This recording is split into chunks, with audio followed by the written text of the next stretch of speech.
Hello दोस्तों, आज मैं आपको दो स्विच के साथ दो सॉकेट का कनेक्शन करके दिखाऊंगा। यह 16 एम्पियर का स्विच सॉकेट है दोस्तों। तो इस बोर्ड में मैं बॉडी अर्थ के वायर का कनेक्शन भी करके आपको दिखाऊंगा। तो आप मेरे इस छोटे से वीडियो को पूरा देखिए। चलिए मैं आपको इस बोर्ड का वायरिंग करके दिखाता हूँ। दोस्तों सबसे पहले मैं इस बोर्ड में बॉडी अर्थ के तार का कनेक्शन करके आपको दिखाता हूँ। दोनों 5 पिन सॉकेट के ऊपर वाले पिन में हमें बॉडी अर्थ के तार का कनेक्शन करना है। तो मैंने एक हरा रंग का तार ले लिया है। आप बॉडी अर्थ के लिए पतला तार भी यूज में ले सकते हैं दोस्तों, क्योंकि इसमें लोड तो होता नहीं है, यह सिर्फ हमारे सेफ्टी के लिए होता है। देखिए दोस्तों, मैंने दोनों 5 पिन सॉकेट के ऊपर वाले पिन में बॉडी अर्थ के तार का कनेक्शन कर दिया। अब देखिए, सॉकेट का ये वाला पिन फेज का है और ये वाला पिन न्यूट्रल का है। इसी तरह से ये पिन फेज का है और ये पिन न्यूट्रल का है। तो हमें दोनों 5 पिन सॉकेट के एन वाले पिन में न्यूट्रल के तार का कनेक्शन करना है। मैंने न्यूट्रल के लिए नीला तार यूज में ले लिया है। इसे मैं दोनों 5 पिन सॉकेट के एन वाले पिन में कनेक्शन कर देता हूं। ये देखिए, मैंने सॉकेट के एन वाले पिन में नीला तार का कनेक्शन कर दिया।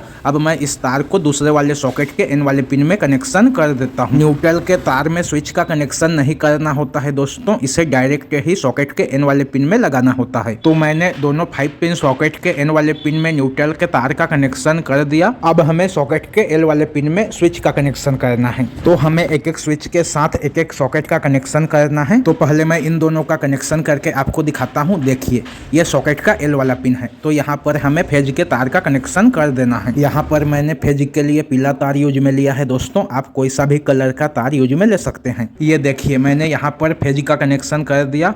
अब इस तार को हमें स्विच के ऊपर वाले पिन में लगाना है। आप जिस भी स्विच से जिस सॉकेट को ऑन ऑफ करना चाहते हैं, उस वाले स्विच के ऊपर वाले पिन में इस तार का कनेक्शन कर सकते हैं।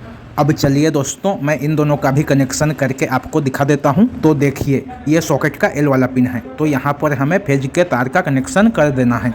सॉकेट के एक तरफ N और दूसरे तरफ L लिखा होता है। तो जिधर L लिखा होता है वहां पर हमें स्विच के फेज वाले तार का कनेक्शन करना होता है। अब चलिए मैं इस तार को दूसरे वाले स्विच के ऊपर वाले पिन में लगा देता हूं, क्योंकि ये वाला स्विच जो है इस सॉकेट को ऑन ऑफ करेगा।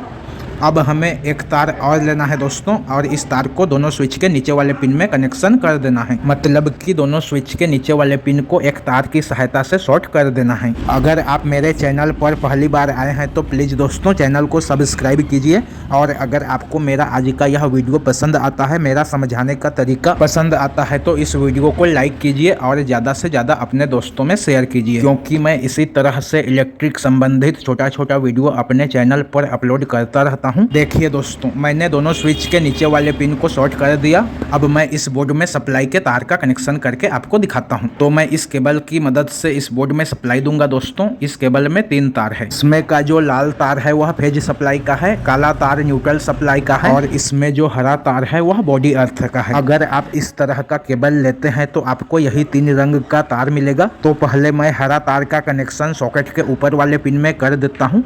आप किसी भी सॉकेट के ऊपर वाले पिन में इस तार का कनेक्शन कर सकते हैं दोस्तों। देखिए, मैंने बॉडी अर्थ के तार का कनेक्शन कर दिया। अब हमें इस न्यूट्रल तार को दोनों सॉकेट में से किसी भी एक सॉकेट के एन वाले पिन में कनेक्शन कर देना है। आप इस तार को किसी भी सॉकेट के एन वाले पिन में लगा सकते हैं, क्योंकि दोनों सॉकेट के एन वाले पिन को हमने तार की सहायता से शॉर्ट कर रखा है। देखिए, मैंने इस बोर्ड में न्यूट्रल के तार का कनेक्शन कर दिया। अब हमें फेज सप्लाई वाले तार को स्विच में लगाना है। तो आप इस तार को किसी भी एक स्विच के नीचे में लगा सकते हैं। तो मैं इस वाले स्विच के नीचे में इस तार को लगा देता हूँ। ये देखिए दोस्तों, मैंने इस वाले स्विच के नीचे वाले पिन में फेज के तार का कनेक्शन कर दिया। अब इतने में हमारे इस बोर्ड का वायरिंग जो है कंप्लीट हो गया। अब हमें इसके केबल में 220 वोल्ट का सप्लाई दे देना है।